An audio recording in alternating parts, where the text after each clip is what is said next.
자, 여러분, 이어서 봅니다. 교재는 503페이지 여러분 펴놓으시고 장기 부유 특별공제 펴놓으시고 설명을 들으십시오. 여러분, 자, 보시면 화면을 보시면 장기 부유 특별공제라는 거, 국가적 입장에서는 사람들이 부동산을 장기 3년 이상을 의미하죠. 장기 보유하다 파는 것이 좋다고 그랬습니다. 근데 장기 보유하다 보면 여러 가지 문제점이 생겨요. 자, 한번 보겠습니다. 어떤 내용인지 한번 보겠습니다. 자, 보시면 이게 왜 또 안 움직일까요? 봅니다. 장기 보유특별공제 보시면 먼저 장기 보유특별공제는 양도소득금액 계산하기 위해서 갑필 차 양도차익 구했어요. 장기 보유특별공제를 공제해서 양도소득금액 구합니다. 그럴 때 장기 보유특별공제를 인정하는 공제 취지 어떤 거냐? 자, 요거는 공제 취지는 시험에서 바꿔서 안 나오니까 여러분들이 그냥 참고 삼아서 한번 처음에 이해를 돕기 위한 거니까 편하게 한번 보세요. 양도소득세는 여러분 이런 세금이에요. 어떤 자산을 취득해서요, 양도하기까지 이 자산을 보유하면서 이 자산을 사용하고 수익한 것에 대한, 이 자산을 보유하면서 사용 수익한 것에 대한 세금 귀속분을요, 세금 귀속분을 보유기간 동안 차곡차곡 쌓아놓습니다. 그래가지고 일시적 우발적 소득에, 양도소득에 일시에 실현시키는 조세가 양도소득세입니다. 그러면 장기 보유하다 보면 어떤 문제점이 생기냐고요? 자, 보세요. 단기 보유할 때보다 장기 보유하게 되다 보면 이 사용 수익에 대한 세금 귀속 부분이 더 쌓여지죠? 결집되잖아요. 그래서 이런 결집 효과, 사용 수익에 대한 세금 귀속 부분이 더 많이 결집되는 이런 결집 효과를 완화시켜 주고요. 그러면 단기 보유자보다 장기 보유자가 사용 수익에 대한 세금 귀속, 이 누적 효과 때문에 세금을 더 많이 내게 된다. 그러면 장기 보유자일수록 양도를 기피하겠죠? 그런 것을 동결 효과라고 하는데, 이런 동결 효과를 방지하고요, 장기 보유를 우대하고 자산의 장기 보유에 따른 이렇게 세금의 누적 효과를 감소시키기 위해서 장기 보유 특별공제를 인정합니다. 또 이런 것도 있어요. 장기 보유하다 보면 명목소득만 되다시 커지고 실질소득은 줄어드는 그런 경향도 있습니다. 자, 예를 들어서 20몇 년 전에 브라보콘 있죠? 콘, 아이스크림. 그 브라보콘의 가격이 얼마였냐? 제가 물어보면 의견이 중구난방입니다. 그래서 제가 통설적 견해가 보면은 한 150원 정도 했대요. 저는 생각이 안 나는데 한 150원 정도 했다는데, 지금 브라보콘의 가격이 그래 얼마였냐 그러면 막 의견이 막 중구난방인데 통설적 견해가 그래요. 제가 그동안 계속 물어보니까 150원 정도 했답니다. 근데 진짜로요, 어떤 사장님이 확인을 시켜주더라고요. 그 당시에 동네 그 슈퍼마켓을 운영했던 어떤 분이, 사장님이 맞대요. 그 20몇 년 전에 150원 했다 이렇게 하면서 맞다고 하시더라고요. 어떻든 간에 그 정도 했답니다. 지금 브라보콘의 가격이 얼마냐 물어보면 중구난방입니다. 근데 권장 소비자가가 얼마요? 한 1,500원 정도, 1,500원 정도 한다는 게 통설적 견해더라고요. 어떤 주부 수강생은 아니야, 무슨 소리야, 지난주에 500원에 우리 무슨 마트에서 저 500원에 샀는데 하면서 막 화내는 분도 있었는데, 그건 어쨌든 할인에 의해서 이제 그렇게 한 거고, 특별 세일 이렇게 해가지고 한 거고, 대개 권장 소비자가는 1,500원 정도 한답니다. 그러면 20몇 년 전에 평당 10만 원 가격대의 땅을 산 사람이 이번에 20몇 년 흘러서 평당 20만 원 가격대에 그 토지를 팔았습니다.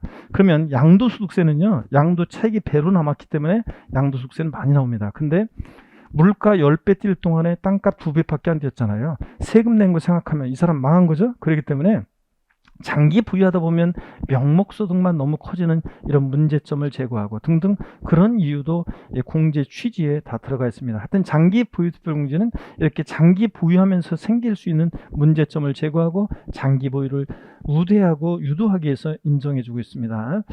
자, 장기 보유 특별공제, 보유기간에 따라 공제를 달리하는데 일단 적용 대상을 꼭 아셔야 돼요. 장기 보유 특별공제 대상은 국내에 소지하는 등기되고 3년 이상 보유한 토지, 건물 및 조합원 입주권을 대상으로 합니다. 그래서 여러분요, 다시요, 장기 보유 특별공제 대상, 장특공제 줄여서 대상은 국내에 소지하는 등기되고 3년 이상 보유한 토지 건물 및 조합원 입주권을 대상으로 합니다. 그래서 국외 소지의 자산은 안 해줘요.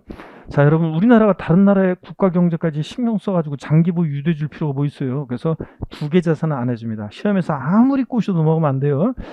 국외 소지하는 자산의 경우에는 3년 이상 보유한 경우에 한하여 장기 보유 특별공제를 적용한다. X입니다. 3년을 보유했든 10년을 보유했든 국외 자산은 해준다, 안 해준다? 안 해줍니다. 반드시 등기가 돼야지 미등기 양도하는 자산 배제됩니다. 또 3년 이상 보유해야지 3년 미만 보유한 토지 건물 배제됩니다.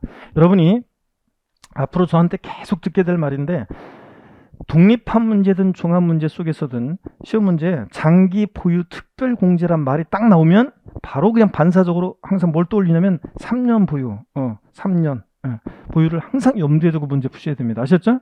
안 되면 평상시에 모의고사 볼 때는 장기 보유 통제라는 지문을 보면 아예 이렇게 딱 손으로 3년 이렇게 해놓고 문제를 풀어. 아시겠습니까, 여러분? 3년 이렇게 해놓고 3년 딱 이렇게 보셔야 됩니다. 항상 3년 이상 보유했는지 꼭 확인하셔야 되고, 토지 건물 조합원 입주권 얘만 대상이지 토지 건물 조합원 입주권 이외 양도자산 대상 아닙니다. 그래서 뭐 부동산 임차권, 지상권, 전세권 이런 것들, 아파트 당첨권이나 분양권, 또 주식, 출자 지분 등등등 기타 나머지 기타 자산 이런 거 아닙니다. 토지 건물 조합원 입주권에 한해서 대상인데, 이 조합원 입주권 토지에서 비사업용 토지 공제 대상이 됩니다. 아, 여러분, 제가 이번에 책을 기본서를 지금 책 이제 기본서 출간됐어요. 지금. 근데 여러분 보세요. 기본서 원고 LH 사태 때, 우리 연초에 LH 사태 났을 때 정부에서 막 그냥 비사업 토지 중과세하고 1년 미만 보유하면 토지 무조건 70%, 1년 이상 2년 미만이면 토지 60%, 그리고 비사업용 토지는 장특공제 배제하고 막 이렇게 비사업 토지에서 엄격하게 이제 강화하려고 입법 예고 나왔었어요. 그것에 의해서 연락에 책을 다 썼었는데, 막판에 이번 12월 초에 예산 부수법안 통과될 때 비사업용 토지 이게 개정 내용이 전혀 반영이 안 됐어요. 자, 그래가지고 진짜 저 일관성 있어야지 그냥 강화한다고 그랬으면 하던가, 아니 물론 그것 때문에 유탄을 맞는 분도 계시지만, 그래서 이걸 투기적 수요를 잡기 위해서 중과세 하려고 하다 보니까 일반 애꿎은 사람들이 또 유탄을 맞을 수 있다 그래가지고 이게 이제 통과가 안 되는데요. 제 개인적 입장은 입법 예고가 나왔으면 그대로 법이 통과가 돼야지 책 쓰기가 좋지. 이걸 또 통과 안 하면 책도 막판에 급하게 다 이거 책 다 바꾸고 난리가 났었습니다. 막판에 바꾸느라고. 자, 그래서 비사업용 토지요. 비사업 토지. 자, 공제 대상 받습니다, 이제. 자, 그래서 어떻게 또 바뀔지 모르겠지만 하여튼 현재 비사업용 토지는 이제 공제 대상 여전히 종전처럼 공제 대상이 이다. 그래서 비사업용 토지도 장특공제 받을 수 있다, 이렇게 알아두시고요. 자, 그 다음에 조합원 입주권은요, 조합원으로부터 취득한 것은 제외합니다. 원조합원 입주권만 대상인데 요거 꼭 잘 확인해야 되는데, 포함 제외는 항상 우리 세법은 포함 제외는 꼭 확인하셔야 됩니다. 포함인지 진짜 제외인지를 항상 지문에 나오면 포함 제외는 꼭 확인하셔야 되는데, 자, 그럴 때 저를 보세요. 만약에 요 시점이 관리처분계획 인가일입니다. 여러분들이 이제 관리처분계획 인가일이 뭐고 이런 것들은 공법에서 다 배우게 되니까 저한테는 묻지 마시고요. 자, 관리처분계획 인가일입니다. 요 시점이. 자, 그런데 관리처분계획 인가일 전에 종전 건물과 토지, 즉 종전 주택이 있었어요. 자, 관리처분계획 인가가 나면 나중에 다 때려부시겠죠, 집을. 그리고 다 때려부시고 뭘 받냐면 조합원 입주권을 받잖아요. 그랬을 때 이 조합원 입주권이 장특공제 대상이 되는데요. 자, 조합원 입주권. 근데 사실은 이게 관행적으로 인정되던 것을 법에 명문화한 건데, 이 조합원 입주권은 사실은 근데 조합원 입주권 자체 있잖아요. 이 조합원 입주권 자체 양도가액, 취득가액, 즉 조합원 입주권 자체에 대한 양도 차익의 장특공제를 인정해 주기 위한 것이 아니에요. 이게 아니라 조합원 입주권을 장특공제 대상으로 추가한 이유는 관리처분계획 인가 전에 잇때려 부신 종전주택 요것에 양도 차익에다가 이 종전주택의 양도 차익에다가 장특공제 공제율을 곱한 금액을 공제해 주는 겁니다. 그러니까 원래 얘를 인정해 주고 싶은 건데 얘는 흔적도 없이 나중에 사라지고 없어지다 보니까 조합원 입주권을 장특공제 대상으로 추가한 거예요. 그래서 조합원 입주권은 원 조합원 입주권만 대상이지, 그렇기 때문에 조합원으로부터 취득한 거 있죠? 조합원으로부터 취득한 것은 제외합니다. 그래서 원조합원 입주권만 대상이지 조합원으로부터 취득한 것은 갖고 있다 팔 때 장특공제 대상이 아닙니다. 그래서 조합원 입주권 관리처분계 인가 전에 종전 이 주택 건물과 부속 토지의 양도 차익에 한정해서 장특공제를 인정합니다. 자, 요거라는 거. 원래 얘 인정해 주게 한 거라는 거. 그러다 보니까 조합원 입주권은 조합원으로부터 취득한 것은 제외하고, 자, 원조합원 입주권이고요. 비사업용 토지 같은 장특공제 대상이 된다는 것. 또 조정 대상 지역 외에 1세대 다주택이요. 자, 전부 다 조정대상 지역 외의 지역에 있어야 되는 건 아니고 다주택자인데 이번에 파는 주택이 조정대상 지역 외에 소지하는 주택이다 그러면 2주택이든 3주택이든 100주택이든 장특공제 받을 수 있습니다. 근데 조정대상 지역 내에 1세대 2주택이나 또는 주택 수를 계산할 때 조합원 입주권과 2021년 1월 1일 이후에 취득한 분양권도 주택수 계산에 포함해서요. 만약에 어떤 1세대가 보세요.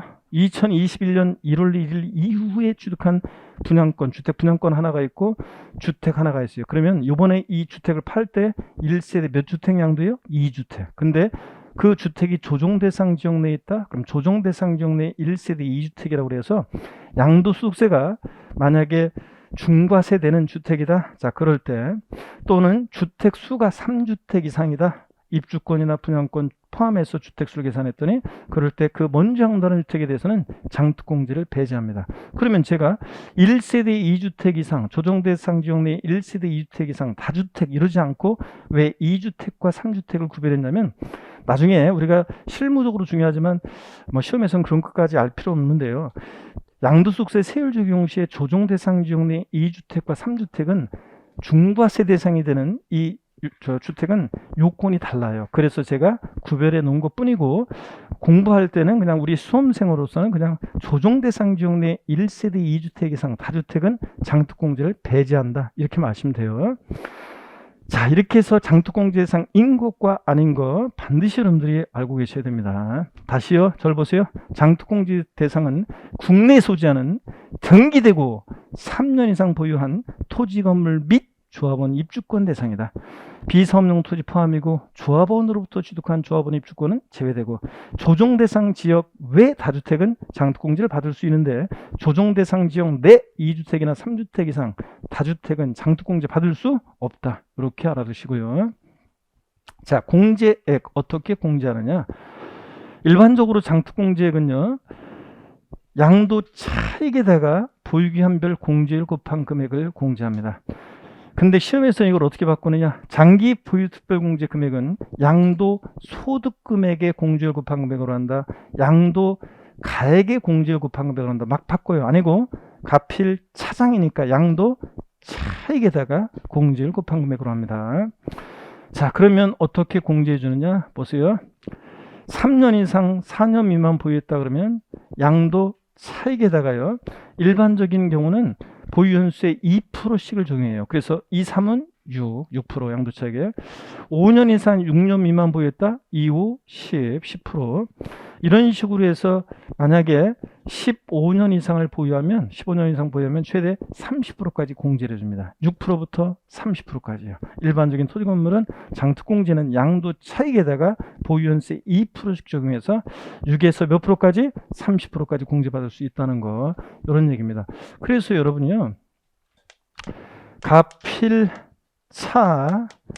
차장소잖아요. 차장소요. 그러면 양도소득 금액 구할 때 보세요. 만약에 양도차익이 1억 원 계산됐어요. 그럼 장기 보유특별공제액은 양도차익에다가 공제율, 만약에 일반적인 토지 건물인데 만약에 5년 이상 6년 미만 보유했다 2, 5, 10 양도채액은 10%예요.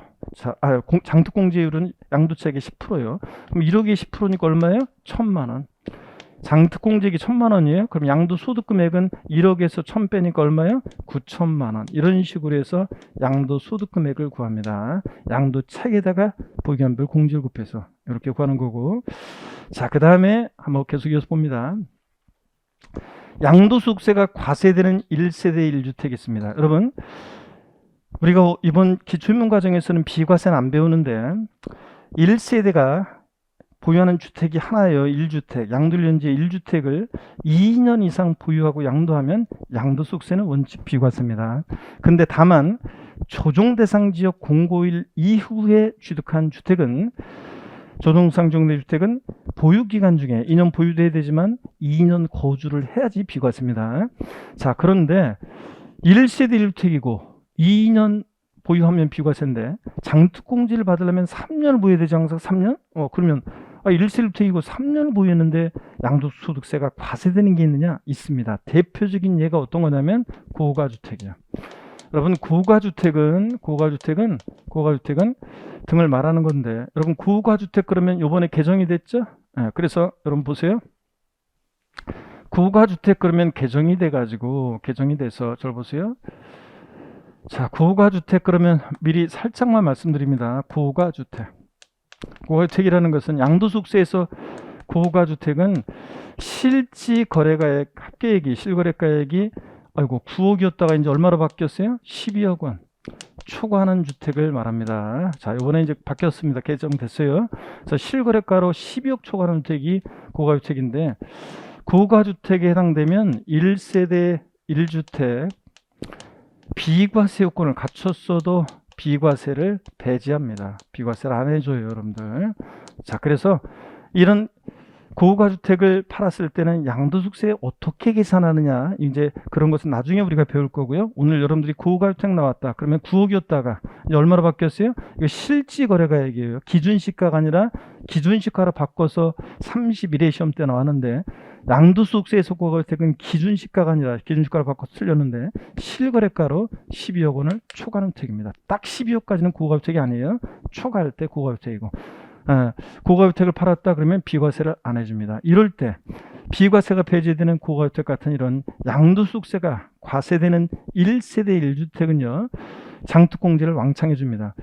우리가 1세대 1주택자는 일단 투기 목적이 없잖아요. 그죠? 다주택자와 달리. 그 다음에 장기 보유를 유도하고 우대 주기에서 인정하는 게 장기 보유별 공제이기 때문에 양도소득세 과세되는 1세대 1주택은 장특공제를 왕창 해줍니다. 그래서 일반적인 경우는 보유기간만 갖고 공제를 해주잖아요. 보유연수에 2%씩 적용해서. 근데 양도소득세 과세되는 1세대 1주택은 왕창 해줍니다. 보유기간별로 보유연수에다가 연 4%씩, 거주기간별로 거주연수에다가 4%씩 해가지고 공제를 해줍니다. 예전에는 보유기간만 갖고 공제해줬었는데 지금은 보유기간과 거주기간을 나눠서 합친 공제율을 적용합니다. 그래서 장기 보유공제 금액은 1세대 1주택은 양도차익에다가 보유기간별 공제율과 거주기간별 공제율을 합한 공제율입니다. 이게 2021년 개정 세법인데 중요한 내용이었었고요. 자, 그러면 어떻게 공제해 주느냐 한번 볼까요, 여러분들? 만약에 어떤 1세대 1주택이 3년 이상 4년 미만 보유했어요. 그러면 오늘은 뭐 외우려고 하지 말고 좀 어떻게 된 건지만 이해하시면 돼요. 3년 이상 4년 미만 보유했다 그러면 보유 연수에 4%씩 적용한다고 그랬죠? 보유기간별로 4%씩. 그러니까 그랬잖아요. 자, 보유 연수에 4%씩. 그래서 공제율은 보유 연수에다가 4%씩 아까 해준다고 그랬잖아요. 그러니까 4, 3, 12, 12%. 자, 거주기간별로도 공제해 주는데 거주는 3년 이상 해야지만 받을 수 있는 게 아니라 2년 이상만 거주해도 공제를 받아요. 그래서 역시 공제율은 거주 연수에다가 4%씩 공제율을 적용하잖아요. 그러니까 4%씩. 그러니까 만약에 2년 이상 3년 미만 거주했어요. 4, 2, 8, 8%. 그래서 3년 이상 3년 보유 2년 거주했다 그러면 공제율 합계는 20%입니다. 12%하고 8%하고 이렇게 해서 이런 식으로 해가지고 10년 이상 보유하고 10년 이상 거주했다 그러면 보유기한별 공제를 자 10년 이상이니까 40%, 거주기한별 공제를 최대 40%, 합쳐서 최대 몇 프로까지? 80%까지 공제받습니다. 그래서 양도소득세가 과세되는 1세대 주택은 보유기한과 거주기한별로 해가지고 20%부터 최대 몇 프로까지? 80%까지 공제를 받을 수 있습니다. 자, 이렇게 해서 여러분들이 한번 봐놓습니다. 어떻게 과세되는지를. 만약에 다주택자 조정대상 지역 외 다주택은 조정상 지역 내 다주택은 양도소득세가 중과세되는 조정상 지역 내 다주택은 장특공제 배제인데 조정대상 지역 외 다주택은 장특공제 받을 수 있잖아요. 그럴 때 기존과 동일하게 보유연수에 2%씩 적용해서 6에서 30%까지만 공제받을 수 있습니다. 이거 확대 적용 못 받아요. 이렇게 확대 적용 받는 것은 1세대 1주택만 이렇게 확대 적용 받았습니다. 자, 이렇게 해서 한번 된다는 거 보시면 되겠습니다. 자, 그러면 교재를 보겠습니다, 여러분들. 503페이지 보시니까요. 이 양도소득 금액 계산을 위한 장기 보유수별 공제, 가필, 차, 장, 소입니다. 의의는 줄긋지 말고 읽어보는 거예요. 장기 보유수별 공제란 물적 공제로서 양도자 인적사항 안 보고 그 물건만 보고 보유기한 등에 따라 공제해 주는데요. 장기 보유 후에 양도하는 경우에 단기 보유 양도자산보다 세부담을 경감시켜서 과세할 때 우대하게 한 제도고요. 니은번 이런 것들 읽어보는 거고요. 디귿번 이런 거는 줄긋지 말고 읽어보는 거고. 적용 대상부터 봅니다. 장기 보유등재는 윗줄입니다. 토지 건물로서 등기되고 보유하는 몇 년? 3년 이상인 것 및 부동산을 취득할 수 있는 권리 중 조합원 입주권.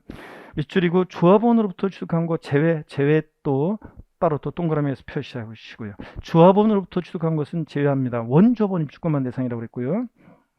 적용 배제 대상 별표시해 놓고 꼭 기억합니다. 적용 대상인 것과 아닌 것에서 배제 대상 별표시해 놓고 미등기 양도자산 배제되고 구개자산 배제되고 3년 이상 보유해야지 3년 미만 보유한 토지건물 배제되고 조정 대상 지역 내 1세대 2주택이나 미음번 조정 대상 지역 내 주택 수가 입주권이나 분양권 포함해서 2주택 이상일 때 제외되고 비읍번 시읍번도 똑같아요. 주택 수가 3주택 이상일 때 입주권과 분양권 포함해서 우리 교재 거기에 분양권은 빠져 있는데 주택 분양권도 주택 수 계산에 포함합니다. 2021년 1월 1일 이후에 취득한 것은. 자, 그래서 미음번 같은 거 정확하게 하면 조정 대상 지역 내 1세대가 주택과 조합원 입주권 또는 분양권을 조합원 입주권 또는 주택 분양권을 자, 각각 1개씩 소유합니다. 그래서 주택 수가 2주택일 때 어떤 1세대가 주택 하나가 있고 조합원 입주권이 있다가 주택 양도하면 1세대 2주택 양도고 조동상 정내 또 어떤 1세대가 주택 하나가 있고 주택 분양권이 있다가 주택 양도할 때 1세대 2주택 양도가 된다는 그런 얘기입니다. 3주택도 똑같아요. 주택이 3주택 이상이거나. 그래서 공부하는 수험생일 때는 그냥 조정 대상 지역 내 1세대 2주택 이상 다주택 양도할 때 장특공제 배제된다. 이렇게 알아주시면 됩니다. 양도세가 중과세되는 다주택을 양도할 때는. 넘어갑니다. 504페이지 공제액이요.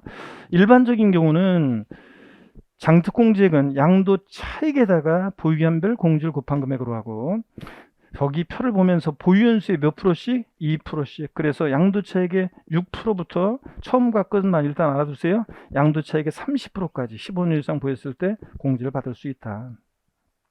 니은번 양도소득세가 과세되는 1세대 1주택이요. 자, 얘는 보유기간별로 연 4%씩, 거주기간별로 연 4%씩 합한 공제를 정한다는 걸 그 식을 여러분들이 알아두시고 자, 그 다음에 그 식 그렇게 보유연수에 따라 거주연수에 따라서 20%부터 최대 80%까지 공제받을 수 있습니다. 10년 이상 보유, 10년 이상 거주하면 보유기한별 공제율 40%, 거주기한별 공제율 40%, 합한 공제율이니까 최대 80%까지 적용한다. 이 정도 알아두시고 갑니다. 자, 그러면 이제 양도소득 과세 표준 계산을 위한 기본 공제입니다. 자, 여러분 여기 절 보세요. 이제 문제 하나 풀어보고요. 여기 봅니다, 여러분들. 자, 기출대전 지문인데 한번 보세요. 1세대 1주택 요건을 충족한 고가주택 보유기간이 2년 6개월이 과세되는 경우 장기 보유특별공제가 적용된다. OX요. OX. X입니다. 왜 틀렸습니까, 여러분? 항상 장기 포유 특별공제 지문에 나오면 뭐? 이거 항상 염두에 두고 문제 풀으라고 했잖아요. 자, 양도소득세 과세대는 1세대 1주택인 고가주택은 장특공제를 왕창 받아요. 보유연수에 거주연수에 4%씩 각각 해가지고 최대 80%까지요. 근데 여기서는 왜 안 돼요? 보유기한이 2년 몇 개월? 6개월이요. 최소한 장특공제 받으려면 몇 년 이상 보여야 돼? 3년. 3년 보유를 못했기 때문에, 자, 3년 미만 보유한 경우이기 때문에 장특공제 받을 수 없는 겁니다. 이것 때문에. 자, 그러면 양도소득 기본공제를 보겠습니다. 우리가 양도소득 기본공제는 보세요. 가필, 차장, 소, 기, 과입니다. 양도소득금액 구했어요, 이제. 그러면 소, 기, 과. 양도소득 기본공제를 소득금액에서 공제해서 과세표준 금액을 구합니다.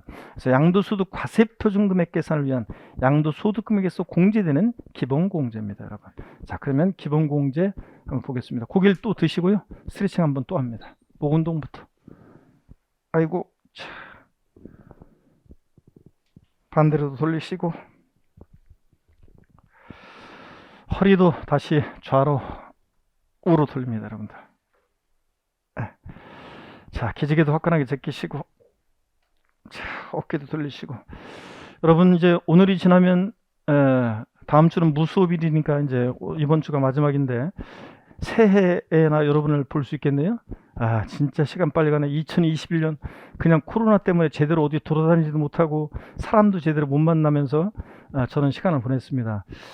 연말인데 사람들을 만나면서 사람들 만나서 왁자한 웃음 속에서 사람들 좀 만나고 막 이렇게 하면서 한잔하고 막 그래야지 자, 사람 사는 건데 이게 아주 그냥 아무도 모든 약속을 다 취소하고 사람을 못 만나고 그러니까 답답합니다. 사람이 그냥 그렇습니다. 그렇지만 우리가 또 잘 이겨내야죠. 뭐 일단 어차피.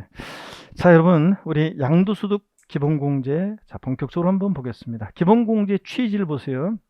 비거주자, 국내 주소나 183일 이상 거주 없는 비거주자 양도에도 적용합니다.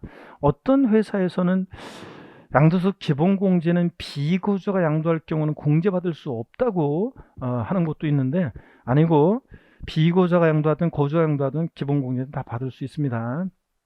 종합소득의 인적공제와의 형평성으로 인정합니다. 여러분, 우리가 종합소득세 계산할 때는 배우자 공제, 자녀 공제 같은 게 있거든요. 그거와의 형평성으로 인정하고요. 면세점의 기능을 한다. 여러분, 여기 보실래요? 만약에 양도소득 금액을 계산했더니 가필, 차장, 소 250만 원 계산됐어요. 기본공제에서 과세표준 구할 때 미리 말씀드리면 기본공제 소득별로 1년에 250입니다. 그러면 과세표준 빵이잖아요. 그러면 여러분 보세요. 양도소득금액 250만 원 정도는 과세하지 않겠다 그런 얘기예요.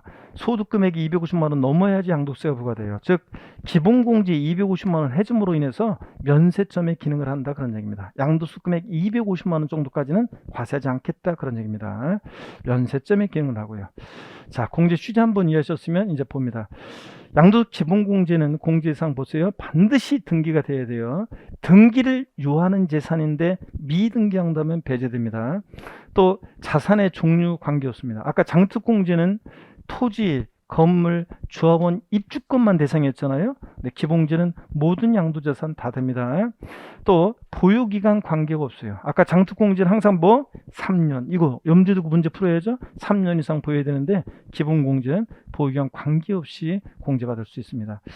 자, 여러분요, 절 보세요. 여러분들, 기본공제는 국외자산도 받을 수 있어요. 아까 장특공제 국외자산 돼야 안 돼요? 안 되죠? 다른 나라 국가공영제까지 신경 안 써줘요. 배제하는. 근데 기본공제는 국외자산도 받을 수 있어요. 또 아까 조정대상 지역 내 1세대 2주택 이상 다주택 장특공제 배제됐죠? 기본공제는 조정대상 지역 내 다주택도 장특공제 받을 수 있습니다. 아, 그러니까 알겠다. 양도소득 기본공제는 저를 꼭 보셔야 돼. 다 멈추시고. 양도소득 기본공제는 분명히 오늘 얘기합니다. 미등기 양도만 아니면 싹 다 깔아줍니다. 만약에 등기를 요하는 재산, 등기 됐는데 어떤 이유에서든 기본공제 배제된다 지문 나와 있으면 무조건 다 틀립니다. 양도소득 기본공제는 좌우지간 뭐만 아니면 미등기 양도만 아니면 싹 다 깔아준다. 네, 분명히 얘기했습니다. 꼭 명심하시고요. 양도소득 기본공제는요, 소득별로 각각 연 250만 원 공제합니다. 근데 여기서 말하는 소득별에서 소는 어떤 거냐면, 여기 보세요. 양도소득 기본공제는 가필, 차장, 소, 양도소득금액에서 공제되는 게 기본공제이기 때문에 여기서 말하는 소득별에서 소득은 가필, 차장, 소, 이 양도소득금액별로 각각 공제합니다. 어떻게 소득별로 나눠서 연 250만 원 공제하느냐? 먼저 여기 보세요. 토지, 건물, 부동산에 관한 권리, 기타 자산, 이거 전부 합친 것에서 1년에 250 해줍니다. 또 주식 소득금액과는 구별해서 주식에서 기본공제 250이요. 또 파생상품 양도소득금액에서 1년에 250이요.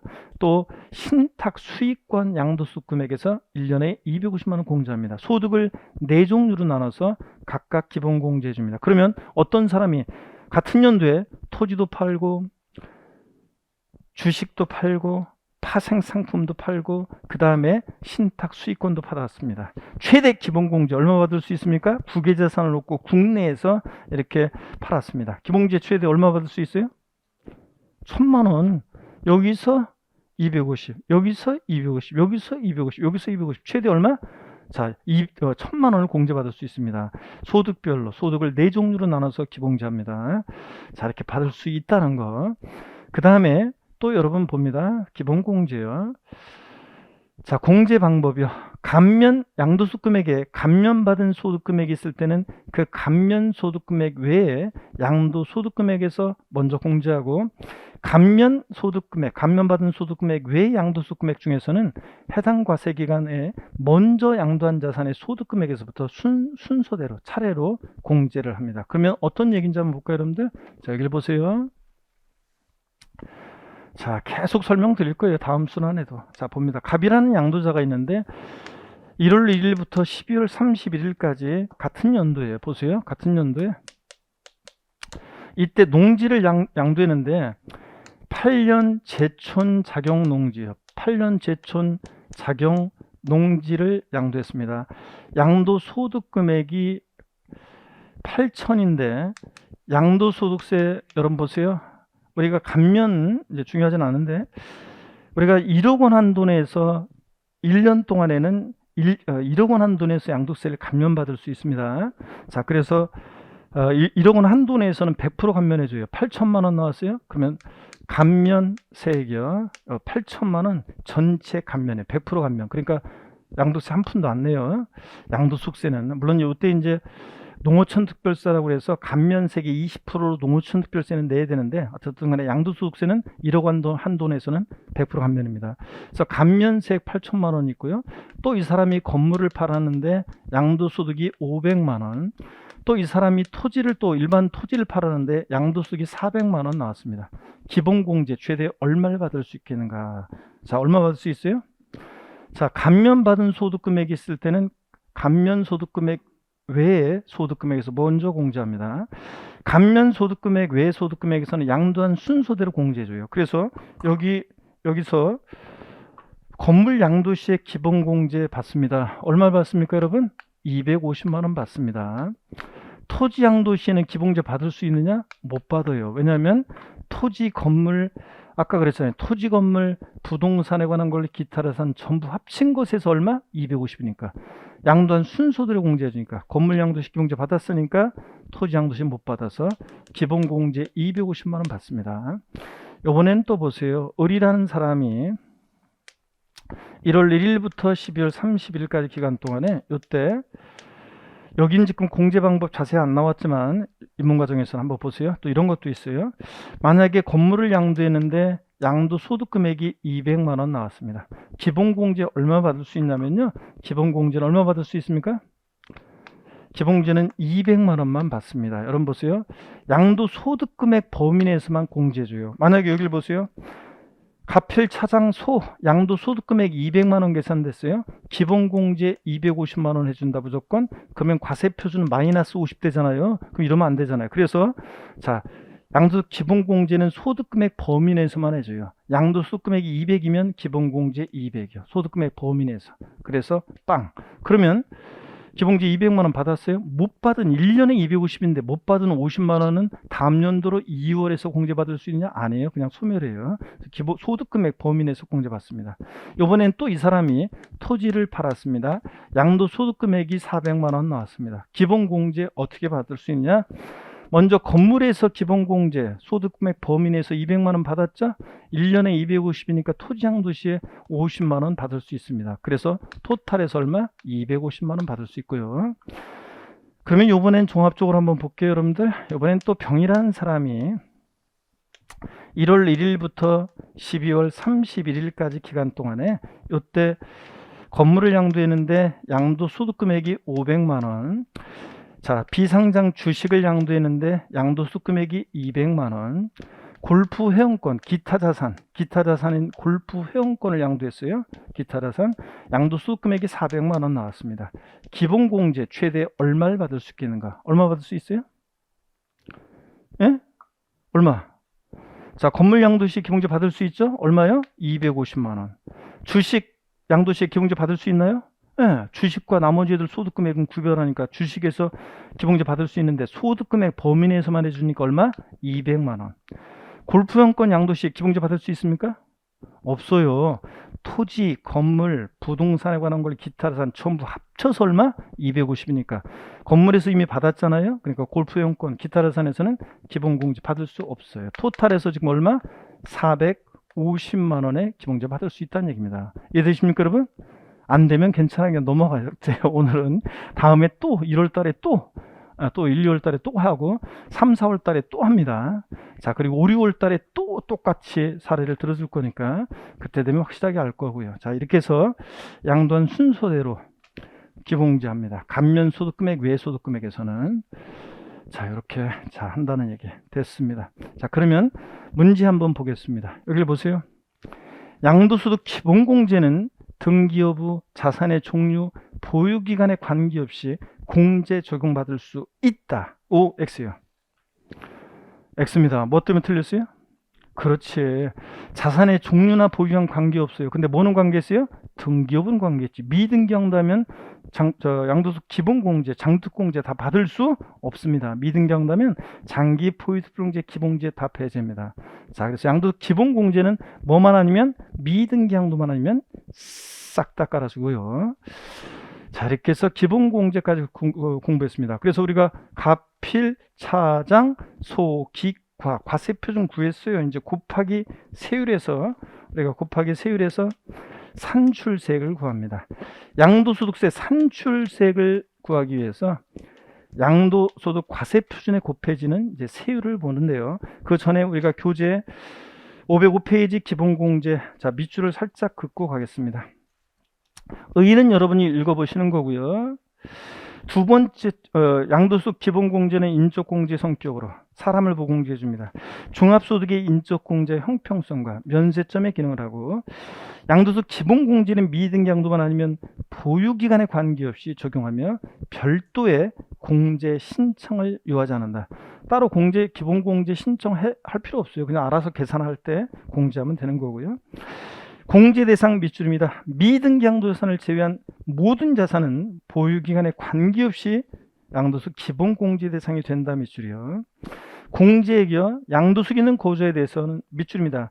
소득별로 해당 과세기간의 양도소득금액에서 각각 연 250만 원을 공제한다 밑줄.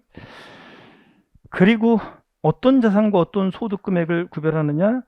부동산 애들하고 소득금액과 주식 소득금액과 파생상품 소득금액과 신탁수익권 소득금액을 구별해서 소득을 4종류로 나눠서 각각 연 250만 원씩 공제합니다. 공제 방법이요.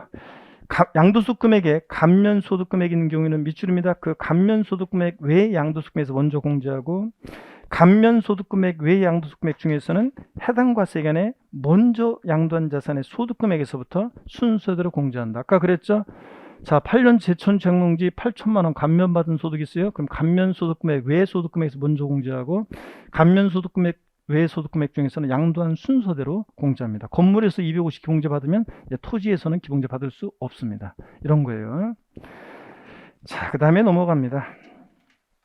양도소득세 세율입니다. 오늘은 우리가 이제 양도세 세율인데 양도세 세율은 뭐 이번 기초입문 과정에서는 다른 세목도 그렇고 우리가 세율은 자세히 강의 안 했습니다. 자, 그래서 오늘도 역시 양도소득세 세율은 그냥 자세히 하지 않습니다.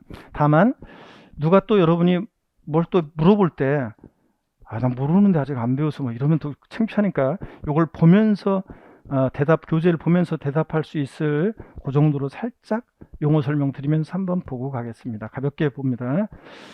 자, 뭐 외우려고 할 필요 없어요. 한번 가볍게 봅니다. 세율 구조는 비례세율과 누진세율이 다정됩니다. 양도소득세는 비누, 비례세율, 누진세율 다정되고 하나의 자산이 둘 이상 세율에 해당할 때는 해당 세율을 적용해서 계산한 산출세액 중 큰 것을 그 세액으로 합니다. 자, 절 보세요. 취득세에서 어떤 게 나왔었냐면 동일한 취득 물건이 둘 이상의 세율에 해당하면 그중 어떤 거 취득세에서 큰 거 높은 세율 적용한다 그랬었습니다.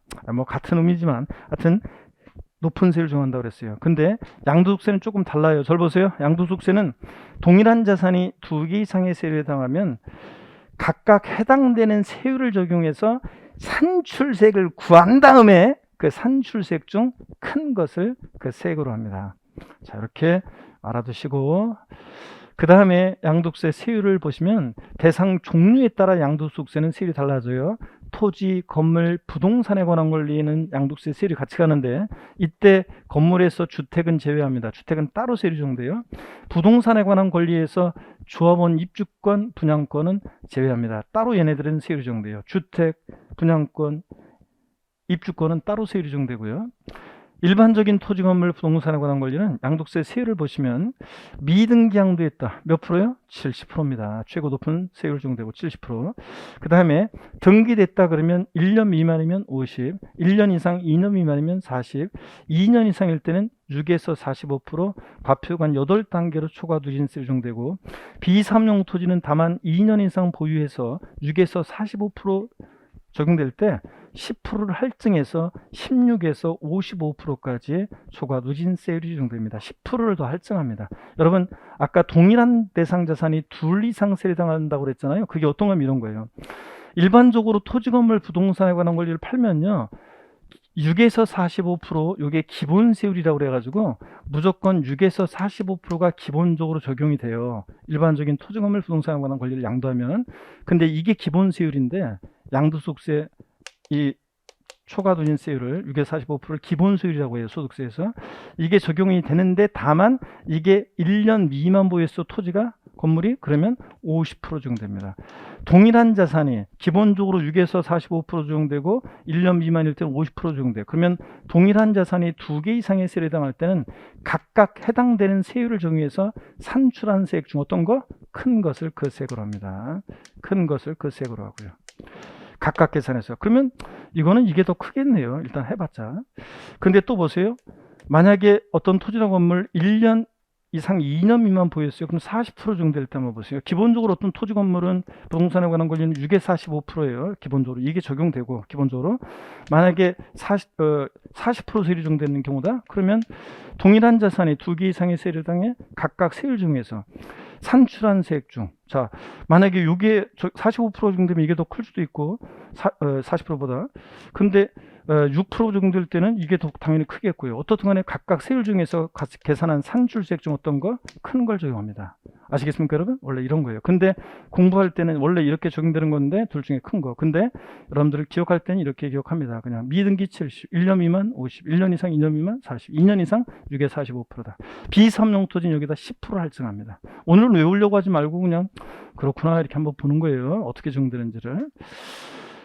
자, 그래서 초과 누진세율이라는 것은 뭐 과세표준 금액이 1,200만 원이면 6% 이런 식으로 해서 10억 원 초과하면 초과 금액에 대해서는 45%까지 과표유관 8단계로 초과 누진세율이 적용돼요. 이게 기본세율이라고 그래요. 기본세율. 기본적으로 이게 적용돼요. 이렇게 기본적으로. 이거 45%. 그리고 1년 미만이면 50% 이렇게 해가지고 둘 중 비교해서. 자, 그 다음에 또 봅니다. 비삼용 토지는 기본 세율에다가 10% 할증하니까 16%부터 55%까지 이렇게 초과 누진세율이 적용돼요. 자, 오늘은 그냥 이런 거구나 한번 보세요. 이런 거라는 게. 주택, 조합원 입주권, 분양권은 자 보세요. 세율이 어떻게 적용되느냐? 주택하고 조합원 입주권은요, 물론 이제 미등기 양도하면 70%고 등기됐을 때 1년 미만 보유하면 70%예요. 이제 주택 조합원 입주권은 1년 이상 2년 미만 보유하고 양도하면 60%예요. 단기 양도하면 2년 이상 보유했을 때 6에서 45% 초과 누진세 적용됩니다. 그러니까 주택 조합원 입주권이요, 단기 양도하면 세금으로 다 나갑니다. 이게 70%라는 것은 여러분 여기다가 지방소득세 10%까지 하면 말하자면 77%예요. 거의 80%, 비용 따지면 80%가 양도차익의 80%가 다 세금으로 나가는 거예요. 그러니까 그런 거라는 거. 단기 양도면 2년 이상 보유해야지, 주택조합원 입주권은 최소한 2년 이상 보유해야지 초과누진세 적용되니까 주택조합원 입주권 2년 이상 보유해야 돼요. 분양권은 보세요. 분양권 얘네하고 달리 더 강력해요. 1년 미만 보유하면 70%죠. 1년 이상 보유하면 2년을 보유했든 몇 년을 보유했든 주택 분양권은 무조건 몇 프로예요? 60%예요. 세율이. 자, 그래서 주택 분양권은 아예 그냥 단기 거래하든 뭘 하든 주택 분양권은 전매하면 그냥 무조건 다 세금으로 그냥 가져가겠다, 그런 식이에요. 1년 미만 70, 1년 이상이면 60%입니다. 2년 보유했더라도 차이점이에요. 주택은 조합원 입주권은 2년 이상 보유하면 6에서 45%인데 분양권은 2년 이상 보유해도 무조건 60%입니다. 자, 누가 물어보면 이렇게 봤다가 알려주세요. 조정 대상 지역 내 2주택이나 3주택을 양도하면 기본세율, 아까 6에서 45% 기본세율에다가 2주택일 때는 20% 할증하고 3주택일 때는 30% 할증해요. 근데 이게 만약에 1년 이상 2년 미만이면 또 60%, 1년 미만이면 70%, 단기 보유하고 동일한 자산이 2개 이상의 세율을 더하면 각각 세율 중에서 산출항세액 중 큰 걸 적용하게 되는데요. 자, 오늘은 여러분들 그냥 참고적으로 보세요. 조정상 지역 내 다주택은요, 6에서 45% 기본세율에다가 20%를 할증하니까 20% 중과세요, 더. 그러니까 6에서 45%에다가 여기다가 20% 할증하니까 자, 몇 프로 적용된다는 거예요? 26%부터 최대 65%까지 적용될 수 있어요. 3주택, 조정상 지역 내 3주택은 기본세율에다가 여기에 30%를 할증하니까 36%부터 자, 36%부터 과세 표준 금액 1,200만 원이면 36% 이렇게 해 가지고 최대 자, 몇 프로까지요? 예? 자, 75%까지 적용될 수 있습니다. 이렇게. 그래서 조정상 지역 내 다주택은 왕창 중과세합니다. 자, 이렇게 해서 중과세 된다는 거 20%, 30%로 한번 보시고요. 그 다음에 조정 대상 지역이 아닌 경우에는 2주택이나 3주택이나 그냥 2년 이상 보유했다 6에서 45% 초과세율 적용됩니다. 근데 조정 대상 지역 내는 이렇게 기본세율에다가 아까 20% 그래서 또는 3주택 이상일 때는 30%까지 할증합니다. 자, 그래서 이렇게 적용된다는 거 한번 봅니다. 자, 그 다음에 양도세 세율 됐습니다. 뭐 기타 자산은 골프용권 같은 기타 자산이나 사업에 상한 자산과 함께 한다는 영업권이나 기타 자산은 보유기간 관계없이 좌우지간 6에서 45%입니다. 나중에 그래서 기타 자산 나왔다, 골프용권, 기타 자산, 골프용권, 좌우지간 초과누진세율 하면서 여러분들이 외우게 될 건데 오늘은 전혀 외우려고 하실 필요도 없습니다. 그냥 이렇게 세율들이 적용되구나. 그래서 누가 물어봤다 그러면 이거 보면서 대답을 해주시면 됩니다. 오늘은 그 정도만 알면 돼요. 그리고 분양권이 뭔지 조합원 입주권이 뭔지 507페이지 나와 있으니까 용어 읽어보시면 되고 넘어갑니다. 오늘은 세율을 외우려고 할 필요 없어요. 그냥 이런 식으로 돼 있다는 것만 보고 가시면 됩니다. 그래서 단기 양도했을 때 중과세한다는 것들, 주택, 조합원 입주권, 분양권 이거 한번 보시고요. 508페이지 갑니다. 양도소득세 납세 절차입니다. 자, 그러면 이제 여러분들 양도세 납세 절차. 시험에 이제 양도세 납세 절차는 뭐 매년 나오는 거고요. 잘 보셔야 되겠습니다. 납세 절차. 자, 요걸 이제 보면은 이제 다 됐습니다. 이제 마지막 테마입니다. 양도세 납세 절차. 시험에 무조건 나오는 거고요. 잘 봅니다, 여러분들. 자, 양도세 납세 절차를 보는데 교재는 508페이지를 펴놓으시고 제 설명을 쭉 들으시면 되겠습니다, 여러분들. 먼저 양도세 납세 절차, 납세지 한번 보겠습니다. 자, 여러분, 양도소득세 납세지는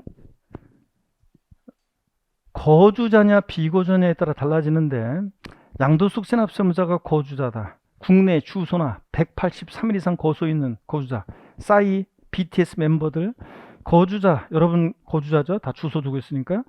거주자가 양도했을 때 양도세 납세지는 주소지입니다. 주소지 없으면 거소지 관할 세무서를 납세지로 합니다. 시험에서 부동산 소재지 관할 세무서다 X입니다. 거주할 때는 부동산 소지자 아니고 집 가까운 곳에 분류하고 주소지입니다. 그래서 여러분의 주소지는 서울특별시 강남구인데 부산광역시 해운대구에 있는 부동산을 팔았다. 양도세 납세지는 부산 해운대구 관할 세무서가 아니라 주소지 강남구 관할 세무서입니다. 근데 비거주자 국내 주소나 183일 이상 거소 두지 아니한 개인이니까 누굴 떠올리라고 그랬어요? 마돈나, 바꿔서 마돈나. 국내 주소도 없고 183일 이상 거소 없죠. 비거주자가 서울에 있는 부동산 팔았다. 양도세 납세지는 주소 거소지로 가면 외국에 납부한 미국에 납부하는 결과가 생기니까 국내 사업장에 있으면 사업장 소재지. 국내 사업장이 없다 그러면 국내 원천 소득이 발생한 장소를 납세지로 합니다. 마돈나가 서울에 있는 부동산 팔았는데 강남구에 있는 부동산을 근데 이 사람 국내 사업장이 없어 마돈나가 그러면 국내 원천 소득이 발생한 장소 강남구 관할 이 양도소득 발생한 강남구 관할 세무서를 납세지로 합니다. 자, 이런 거고 그 다음에 양도소득세는요 여러분 신고 납부하는 세금이잖아요. 근데 예정신고 납부라는 것과 확정신고 납부라는 게 있어요. 그래서 이 도대체 얘는 어떤 관계인지 미리 결론부터 말씀드리면 예정신고 납부 안 해요? 가산세 적용됩니다. 확정신고 납부라는 것을 안 해요? 가산세 적용됩니다. 그럼 뭐야? 둘 다 해야 되는 건가? 이 둘의 관계가 어떤 관계인지를 이제 우리가 마지막으로 보려고 합니다. 여러분, 제가 예전에 강의했던 곳에 이제 오프라인에서 수강생들이 이제 특히 이 코로나 때문에 하여튼 오프라인에 수강생들이 많지 않으셔가지고 예전에 그냥 빽빽히 막 이렇게 앞자리까지도 막 이렇게 앞에까지 막 빽빽히 막 자리에 앉아서 있을 때 있죠. 예전에 그럴 때 어떤 수강생분들이 중년의 남녀 수강생이 짝이 돼서 막 섞어 앉다 보니까 자리가 치열하니까 막 자리 싸움도 치열하고요 막 그러다 보니까 앉았는데 중년의 남녀 수강생이 짝이 돼서 그날 앉았어요. 근데 그날따라 둘이가 분위기 좋다고 하여튼 서로 뭐 물어보고 키득대고 뭐 알려주고 막 분위기 좋아요. 그래서 제가 장난으로요 진짜로요 딱 싫어합니다 지금 둘이 어떤 관계야 딱 그랬거든요. 그랬더니 깜짝 놀라면서 얼굴 빨개져가지고 둘이가 아니라고 아무 관계 아니라고 펄쩍 뛰면서 얘기하더라고요. 그래서 제가 그랬어요. 아무 관계가 아니긴 무슨 아무 관계가 아니에요. 둘이 동문 수학하는 짝이잖아요. 그래서 지금 짝이 돼가지고 같이 앉았는데 서로 공부할 때 돕고 협력하고 그래서 합격한 후에 서로 누구를 의지하겠어요? 여러분들끼리 서로 의지해야지. 1년 동안 봐왔으니까 어떤 사람인지 잘 아는데 그래서 서로 동기들끼리 서로 공동중개도 하고 정보도 교환하고 그래야 되는 소중한 짝 아니냐고 그랬더니 그렇다고 했는데 여러분 예정신고 납부라는 것과 확정신고 납부라는 것은 어떤 관계냐 이제 이거를 보겠습니다. 먼저 비교하기 전에 예정신고 납부가 어떤 건지 한번 보도록 하겠습니다. 양도소득 과세표 예정신고 납부는요 양도 차익이 없거나 1억 원의 양도가액에서 필요경비를 뺐는데 가필차 양도 차익이 0이에요. 또는 양도 차손 마이너스예요. 양도가액에서 필요경비를 뺐더니 양도차익 마이너스입니다. 이런 경우에도 예정신고는 하여야 합니다. 여러분 시험에 여러 번 나왔어요. 여러 번 최근까지 계속 자 시험에서 양도차익이 없거나 또는 양도차손이 발생한 경우에는 예정신고하지 아니할 수 있다. 생략할 수 있다. 할 필요 없다. 다 틀립니다. 반드시 보다 하여야 합니다. 여러분들 양도차익이 없거나 양도차손일 때도 분명히 계세요. 예정신고 하여야 합니다. 여러분들 그 다음에 예정신고 납부의 경우에도 확정신고 납부 마찬가지로 분할 납부할 수 있습니다. 확정신고 납부할 때는 분할 납부할 수 있는데 예정신고 납부라는 것을 할 때는 할 수 없다 그러면 틀려요. 참고적으로 파생상품이나 외국 법인이 발행했거나 외국에 있는 시장에 상장된 주식은 제외, 즉 예정신고 납부는 없고요. 예정신고 납부를 하는 경우에 소득세법 규정에 따른 수시부가세액이 있을 때는 이를 공제하여 납부한다. 31회 시험 때 정답 주문이었는데 어떻게 나왔냐면 31회 시험 때 예정신고 납부하는 경우에 수시부가세액이 있을 때는 이를 공제하지 아니하고 납부한다. 아니에요. 공제하여 납부한다. 자, 수시부가라는 게 뭐냐면요. 여러분 그냥 편하게 들어보세요. 수시부가라는 것은 조세 포탈할 우려 가능성이 높거나 그럴 때 관할 세무장이 그냥 수시로 이 사람 뭐야 이거 수시로 세금을 부과할 수 있어요. 그럴 때 수시부가에서 수시부간세액이 있어요. 세금 낸 게 있는데 이번에 정식으로 양도세를 예정신고 납부를 할 때 앞에서 수시부간세액이 있으면 공제 빼고 나머지만 납부합니다. 당연하지. 앞서서 세금 낸 게 있으면 그건 빼고 나머지만 납부하는 거예요. 그래서 수시부가세액이 있을 때 이를 공제하지 아니하고 납부한다. 땡. 공제하여 납부합니다. 이게 포인트고요. 자, 계속해서 보세요, 여러분들. 양도소득세 신고기한 언제까지 양도세 예정신고 납부를 하느냐? 원칙 부동산 등을 양도했다. 양도일이 속하는 달의 말일로부터 2개월입니다. 자, 저를 보세요. 양도일이 속하는 분기 4분기로 나눠서 분기의 말일로부터 2개월 땡 바꿔서 나왔었고 28회 시험 29회 시험 때 양도일이 속하는 양도일로부터 2개월 내 예정신고 납부해야 한다. X입니다. 양도일로부터 2개월도 아니고 양도일이 속하는 분기 말일로부터 2개월도 아니고 양도일이 속하는 달의 말일로부터 2개월입니다. 아셨죠? 양도일이 속하는 달의 말일로부터 2개월이라는 거. 그러면 저를 보세요, 여러분들. 본인 생일날 마음속으로 지금 다 생각해 보세요. 본인 생일날 부동산을 양도한 것으로 해서 예정신고 기한을 다 한번 구해 보세요. 1월 25일이요. 무슨 날이냐고요? 제 생일입니다. 자, 여러분, 1월 25일 날 부동산을 양도했습니다.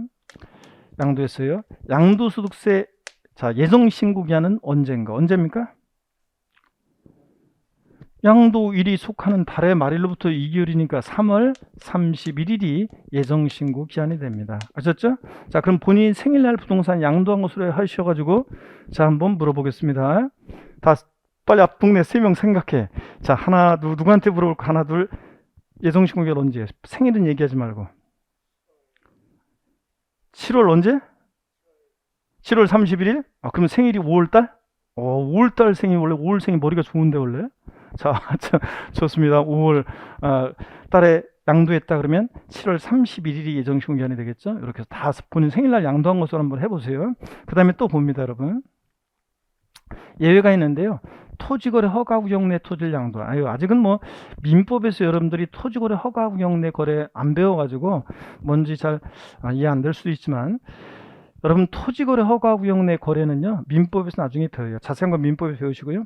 유동적 무효 상태에 있다.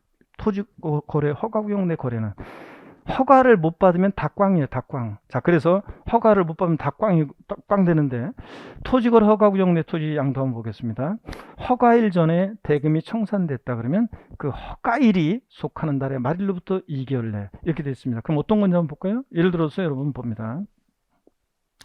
토지거래 허가구역 내 토지를 양도하는데 허가일 전에 대금이 청산됐대요. 대금 청산일이 양도소득세 일반적 거래의 경우 양도 및 취득 시기가 된다고 그랬었죠? 대금 청산일. 그러면 대금 청산일이 4월 10일입니다. 토지거래 허가구역 내에서 허가받은 날이 5월 4일입니다. 같은 연도. 그래서 예정신고 기한은 언제인가? 언제입니까? 언제예요? 허가 전에 대금 청산돼서 허가일이 속하는 달의 말일로부터 2개월이니까 7월 31일이 됩니다. 자, 여러분, 이때는 양도일이 속하는 달의 말일부터 2개월 내가 아니에요. 허가일이 속하는 달의 말일부터 2개월이 내지. 바꾸면 허가일이 속하는 달의 말일부터 이걸 양도일이 속하는 달의 말일부터 2개월로 바꿔요.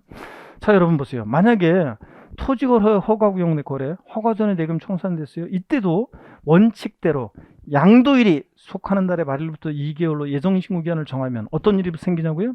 4월 12일 날 어떤 사람이 양도소득세를 예정신고 납부를 했어요. 나중에 허가를 못 받으면 다 꽝 되잖아요. 그러면 양도세 낸 거 돌려줘야 되고 돌려받아야 되고 서로 골치 아파집니다. 그러니까 허가 전에 대금 청산됐다. 계약이 유효하게 된 허가일이 속하는 달 말일부터 2개월 내 예정신고 납부하도록 하고 있습니다. 이래야지 깔끔하지. 예? 나중에 다 꽝 돼가지고 돌려주고 뭐 하면 골치 아프니까. 법령의 반대석으로 허가 후 대금이 청산되면 어떻게 되느냐? 허가 후 대금이 청산됐다. 자, 이러면요. 이때는 보세요. 허가 후 대금이 청산되면 허가일이 만약에 똑같이요. 4월 10일이고 대금 청산일이 5월 만약에 3일이라고 해요. 그러면 허가 받아서 계약은 유효하지만 이때는 양도가 없기 때문에 이때는 허가일 이거 아니에요. 허가 후 대금 청산되면 이때는 원칙으로 돌아가서 양도일이 속하는 달의 말일로부터 2개월 내 예정신고 납부합니다. 어떤 게 나중인지만 보면 되지. 허가 전에 대금 청산대 허가일이 속한 달 말일부터 2개월이네. 허가 후 대금 청산대 양도일이 속하는 달의 말일부터 2개월이냅니다. 아시겠습니까 여러분? 이렇게 한다는 거. 자, 그래서 이렇게 한번 보시고, 허가일 전에 허가구역에 해제가 있었다. 해제일이 속하는 달의 말일로부터 2개월이 내고요. 하여튼 이렇게 해서 토지거래 허가구역 내 토지를 양도했을 때 예정신고기한도 받고, 또 이번에는요, 주식 또는 출자 지분요. 주식은 빈번행 거래가 이루어지기 때문에 몰아서 합니다. 양도일이 속하는 반기요. 분기가 아니에요. 분기가 아니라 1년을 자, 상반기, 하반기로 나눠서 반기 말일로부터 2개월이 냅니다. 자, 그러면 잘 보세요. 만약에 1월 달에 주식을 팔았어요. 그러면 예정신고기한은 언제입니까? 상반기 팔아서 말일 언제입니까? 6월 30일. 상반기 말일 6월 30일. 그때부터 2개월이니까 언제입니까? 8월 31일. 주식은 상반기에 팔았다. 딱 정해져 있어요. 예정신고기한 언제입니까? 무조건 8월 31일. 하반기에 팔았어요. 9월 달에. 그러면 하반기 말일 언제요? 12월 31일. 그때부터 2개월이니까 언제입니까? 다음 연도 2월 말이 되겠죠? 이런 식으로. 하여튼 반기 말일로부터 2개월이라는 거, 주식은. 네, 그리고 부담부 증여는 아직 안 배워가지고 여러분들이 나중에 강조 드릴게요. 부담부 증여 시 양도소득세는 다른 건 다 2개월인데 얘만 3개월인데, 이거 중요한 건데 시험에 최근에 나왔었고요. 나중에 강조 드리겠습니다. 부담부 증여를 배운 다음에. 오늘은 이런 식으로 원칙, 양도소득세, 부동산 등을 여러분이 팔았어요. 그럼 양도소득세 예정신고기간 언제라고요? 양도일이 속하는 달의 말일로부터 몇 개월? 2개월. 꼭 기억하시고. 신고효과. 예정신고 기한 내에 무신고, 미납부했다? 당연히 가산세 적용됩니다. 신고 납부하는 세금의 가산세는 신고행위와 납부행위를 제가 구별한다고 했습니다. 신고 납부하는 세금들은 신고행위와 납부행위를 구별해서 신고기한 하루만 딱 지나도 지방세나 국세나 의무 위반의 정도에 따라 40, 20, 10% 신고불성실가산세 적용됩니다. 부정무신고, 부정과소신고 40, 그냥 무신고 20, 과소신고 10%요. 근데 역외거래의 경우는 역외거래인데 부정한행일 때는 60%로 자 높습니다. 가산세가. 국제거래였었는데 이게 예전에는 국제거래, 지금은 역외거래로 바뀌었는데요. 절 보세요. 국제거래 그러면 우리나라하고 다른 나라하고 거래하는 거잖아요. 근데 이런 거 한번 생각해 보세요. 우리나라에서 우리나라 사람들끼리 해외에 있는 자산을 거래를 해요. 그럼 이건 국제거래야? 국내거래야? 헷갈리잖아요. 그런 것까지 포괄하기 위해서 이게 재작년에 역외거래로 바뀌었는데요. 하여튼 역외거래는 60%고, 하여튼 40, 20, 10% 하루만 양도일이 속한다 말일부터 2개월 하루만 딱 지나도 신고불성실가산세 깔아놓고, 그 다음에 하루하루 지날 때마다 신고 납부하는 세금의 납부지연가산세는 이 납부 고지 전에 이 신고 납부하는 세금의 납부지연가산세는 1일 0.02%, 10만 분의 25로 붙습니다. 여러분들 요거죠? 자, 그래서 여러분들 교재 잠깐만 우리가 앞에 잠깐 보고 올게요. 우리가 지난번에는 종부세 할 때, 종합부동산세 할 때 보통징수 또는 정부가 세는 세금의 가산금과 납부정가산세를 파는데 433페이지 봅니다. 433페이지 입문서 433페이지를 보세요. 433페이지 보시니까 신고 납부가 원칙인 경우에 국세와 지방세, 가산세를 보세요. 양도소득세, 신고행위와 납부행위 구별해서 신고불성실가산세 40, 20, 10% 하루하루 지날 때마다 납부 고지 전에 납부정가산세 1일 0.00%, 취득세나 등록면허세 같은 지방세, 신고 납부하는 세금들 신고불성실가산세 40, 20, 10% 하루하루 지날 때마다 1일 0.02%. 지방세는 국세와 달리 미납부, 과소납부한 세액의 최대 75% 한도 내에서 적용되고, 국세는 지방세처럼 70%, 5% 한도 내에서 적용 이런 건 없어요. 국세는 다른 형태로 있지. 어떻든 간에 이런 식으로 적용됩니다. 아, 알겠네. 국세나 지방세나 신고 납부하는 세금 신고불성실가산세 하루 딱 지나면 40, 20, 10% 하루하루 지날 때마다 1일 0.02%. 아셨죠? 지방세나 국세나 똑같이 이렇게 적용됩니다. 한 장 넘겨보세요. 434페이지. 자, 근데 고지서가 발부될 때는 고지서 납부고지서 또는 납세고지서 고지서가 발부될 때는 국세 왼쪽 종합부동산세 등등등 양도소득세도 신고납부 불성실에서 가산세 중에서 과세권자가 납부 고지서를 발부했을 때는, 고지서가 발부됐을 때는 납부전 가산세 정되는데, 하루만 딱 지나도 지방세나 국세나 몇 프로? 3% 깔고, 하루하루 지날 때마다 일일 0.02% 적용됩니다. 합한 게 납부전 가산세고, 끝까지 버티면 몇 년까지만? 5년까지만 적용되고, 체납한 국세 100만 원이었다가 개정이 돼서 이제 150만 원 미만일 때는 적용하지 않고 납부전 가산세. 자, 지방세 고지서가 발부됐을 때 지방세는 고지서 받고서 하루 딱 지나면 가산금 적용되는데 몇 프로? 3%. 똑같아요. 지방세나 국세나 3% 깔고 한 달씩 지날 때마다 월별로 0.75%씩 끝까지 버티면 언제까지? 60개월까지 적용되고, 체납한 지방세 30만 원 미만일 때는 중과상금 적용하지 않고. 자, 이제 대충 어떻게 적용되는지 알겠습니까, 여러분? 신고 납부하는 세금들, 취득세나 등록면허세, 양도소득세 같은 애들은 신고기한 하루 딱 지나 40, 20, 10% 신고불성실 가산세 깔고 일일 0.02%로 납부전 가산세 적용됩니다. 아시겠습니까, 여러분? 자, 그러면 계속해서 봅니다. 신고 효과요. 자진해서 예정신고기한 내 신고 납부를 이행했을 때 세액공제 없다는 게 무슨 말이냐면, 자, 한번 참고적으로 보세요. 이거는 예전에는 양도소득세 예정신고 납부라는 게 옛날에는 임의적이었어요. 임의적. 그러니까 강제적이 아니라 해도 되고 안 해도 되고 그런 거였어요. 확정신고 납부라는 게 원칙이고, 예정신고 납부는 임의적이어서 안 해도 되는데 하게 되면 세금 조기 확보에 협조했다고 그래가지고 산출세액의 10% 세액공제 혜택이 있었어요, 옛날에는. 근데 지금은 예정신고 납부라는 게 강행적으로 바뀌어가지고 지금은 안 하면 무조건 해야 되고, 안 하면 양도에 속한다 말일로부터 2개월 이내 무조건 예정신고 납부 해야 되고, 안 하면 가산세입니다. 해도요 세액공제 혜택 없어요. 당연히 해야 할 일을 했을 뿐이니까. 여러분, 용감한 시민상은 어떤 사람들이 받아요? 안 해도 되는데, 보통 사람 같으면 안 하잖아요. 안 해도 되는데 용감하게 하니까 용감한 시민상을 줍니다. 그죠? 아유, 지하철 선로에 어떤 사람이 떨어졌는데 목숨 걸고 들어가서 막 구해내는 사람들, 의인들 있잖아요.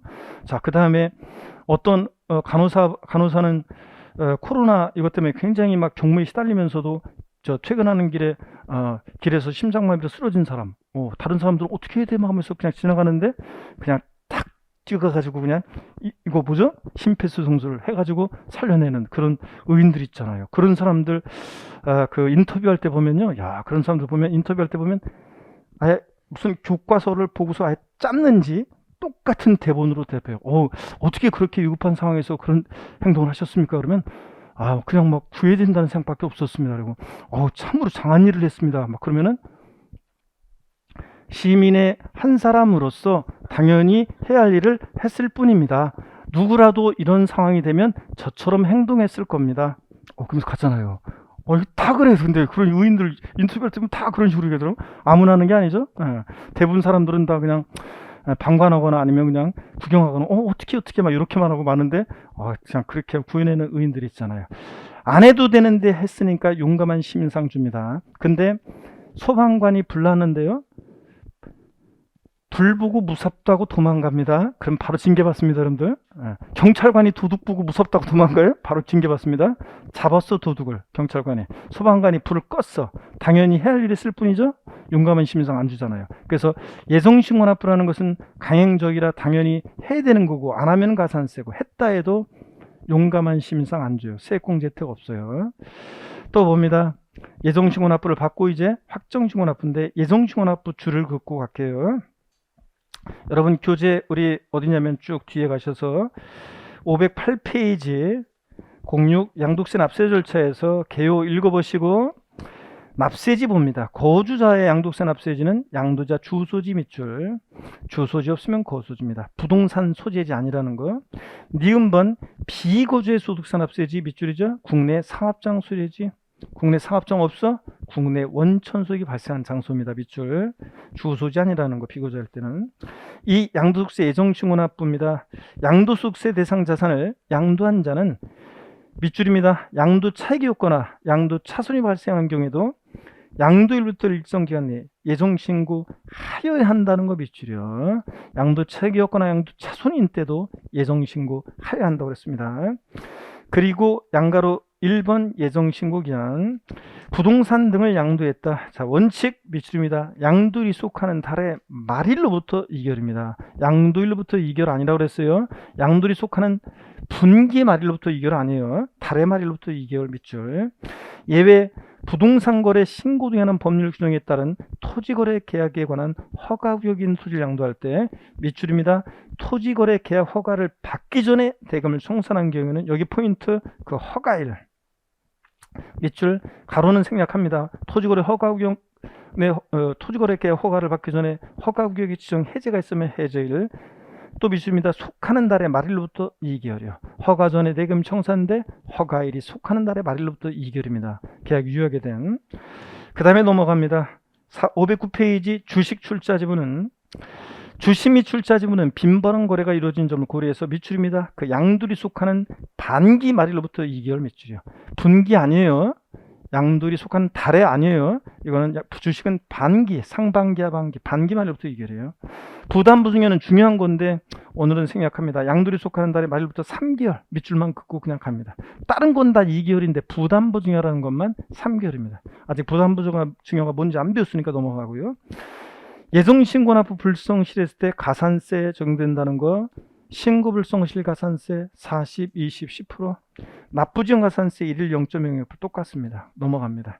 물론 양도소득세도 신고납부, 예정신고납부 기간 내 신고납부 불성실에서 과세권자가 가산세 적용되고 다시 계산한 세금에 합해가지고 납부고지서 발부되는데, 그때 또 고지서에는 납부기한이 있었을 건데 미납부하면 그때는 이제 3% 깔고 0.025%로 납부정가산세 적용됩니다. 고지서 바꾸서 미납부하면 3% 깔고 1일 0.025% 이거예요. 신고 납부할 때는 신고불성실가산세, 납부정가산세고.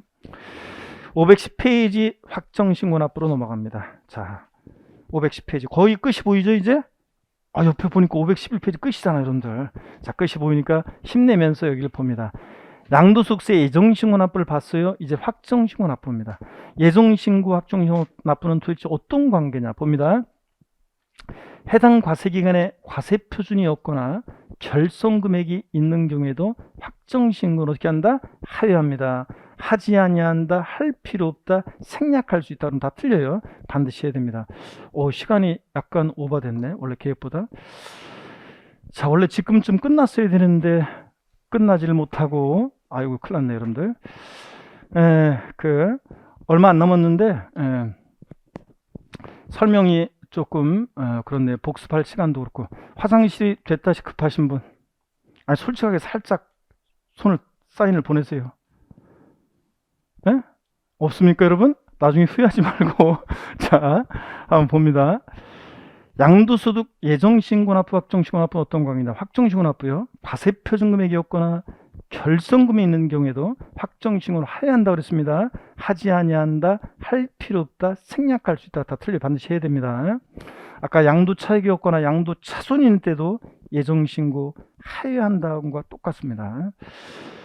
확정신고 납부를 하는 경우에 앞에서 예정신고 산출세액이 있거나 예정신고 납부한 세액이 있거나 결정 경정한 세액 또는 수시부가세액이 있을 때는 여기 똑같아요. 이를 공제하여 납부한다. 무슨 얘기냐면 그냥 앞에서 세금 낸 게 있으면, 이번에 확정신고 납부하기 전에 앞에서 세금 낸 게 있으면 그것을 공제 빼고 나머지만 납부한다는 얘기입니다.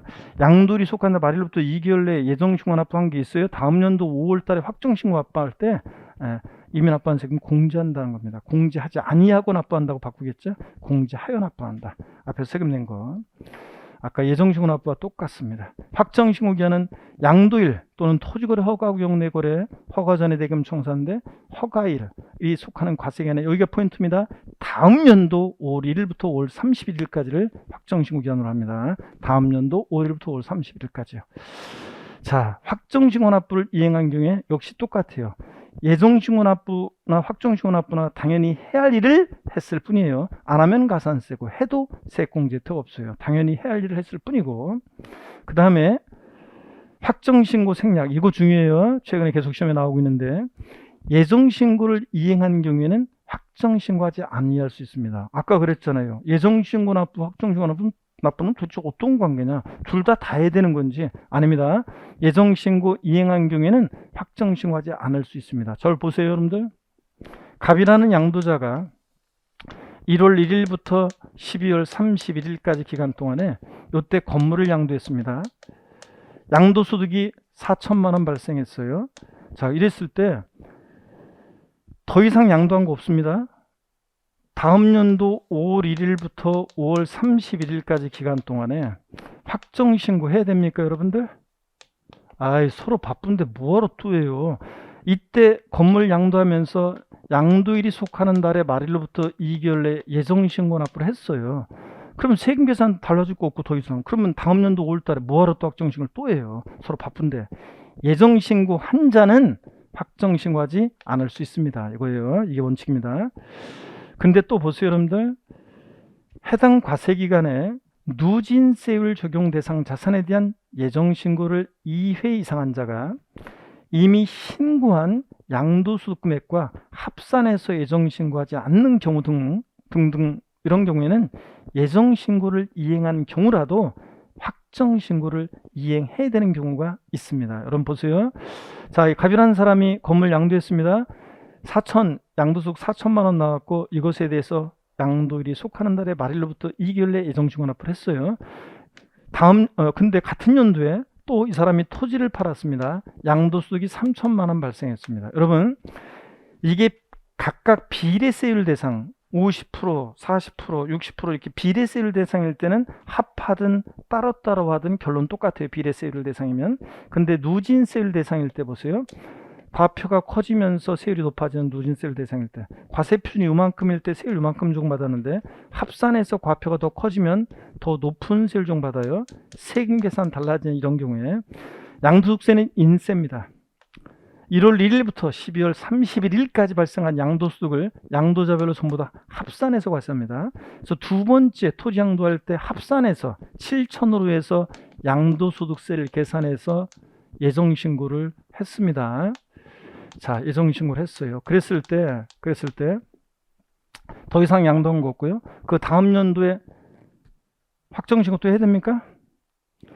예정신고 한 자는 확정신고 하지 않을 수 있는 겁니다. 세금계산 달라질 게 없을 때는요. 그래서 예정신고 한 자는 확정신고 하지 않을 수 있다 이거예요. 근데 문제는 두 번째 예정신고할 때 합산해서 예정신고를 했어야 되는데 합산하지 않고 요것에 대해서만 또 예정신고 납부를 했어요. 합산하면 과표 달라지고 세율 달라져서 세금계산 달라진 이런 경우인데 이럴 때는 반드시 다음 연도 5월 달에 합산해서 세금계산해서 확정신고를 하여야 한다는 얘기입니다. 이해되십니까, 여러분? 그래서 결론, 예정신고 한 자는 확정신고하지 않을 수 있어요. 다만 누진세율 정대상 자산 같은 것을 2회 이상 여러 번 양도할 때 마지막에 그런 것을 감안해서 예정신고하지 않으면 반드시 다음 연도에 확정신고를 하여야 한다는 얘기입니다. 이해되십니까, 여러분? 세금계산 달라질 때는 여러 번 양도해서. 자, 그 다음에 확정신고 납부를 불성실하면 가산세 적용됩니다. 똑같아요. 확정신고 납부의 가산세도 예정신고 납부에 적용되는 가산세와 동일하고요. 그 다음에 무신고 가산세와 납부 지연 가산세의 경우 예정신고 납부와 관련해서 가산세가 부과된 경우에는 확정신고 관련한 가산세를 부과하지 않습니다. 예정신고 납부와 관련해서 가산세가 부과된 부분이 한정해서 한번 보실래요, 여러분들? 예정신고 관련해서 가산세가 이만큼 부과되는데 확정신고 납부 시에 예정신고 납부와 관련해서 가산세가 부과된 만큼에 대해서는 다시 가산세가 부과되지 않습니다. 시험에 한번 나왔어요. 확정신고 납부 시에 예정신고 납부와 관련해서 가산세가 부과된 부분에 대해서도 다시 가산세가 부과된다. 아닙니다. 다시 부과되지 않습니다. 부과된 것은 다시 부과되지 않고요. 자, 또 봅니다. 예정신고 기한 내 무신고, 과소신고한 후 확정신고 기한까지 신고하거나 수정신고를 한 경우에 해당 무신고, 과소신고 가산세 50% 감면한다. 어떤 얘기인지 한번 볼까요, 여러분들? 자, 이런 얘기예요. 자, 어떤 얘기냐면 여기 봅니다. 만약에 여러분요, 예정신고, 확정신고는 어떤 관계냐? 제가 남남이라고 했어요. 자, 예정신고를 불성실했습니다. 다음 연도에 확정신고를 했습니다. 시간이 길어져서 여러분 쉬었어야 되는데 확정신고를 이행을 했습니다. 자, 그랬을 때 예정신고를 불성실했습니다. 확정신고를 이행했어요. 그랬을 때 예정신고 불성실에 대한 가산세는 적용하지 아니한다. OX요. 네? OX. 예정신고를 불성실했습니다. 다음 연도에 확정신고를 이행한 경우에 예정신고 불성실에 대한 가산세는 적용하지 아니한다. 틀려요. 무조건 적용됩니다. 예정신고 확정신고 남남이에요. 남남. 자, 그래서 예정신고를 불성실하면 다음 연도에 확정신고를 하든 안 하든 상관없이 예정신고 불성실에 대한 가산세는 적용돼요. 다만 확정신고를 하게 되면 예정신고 불성실에 대한 무신고, 과소신고 가산세 있죠? 요거 가산세 요거 50%를 깎아줍니다. 절반은 깎아줘요.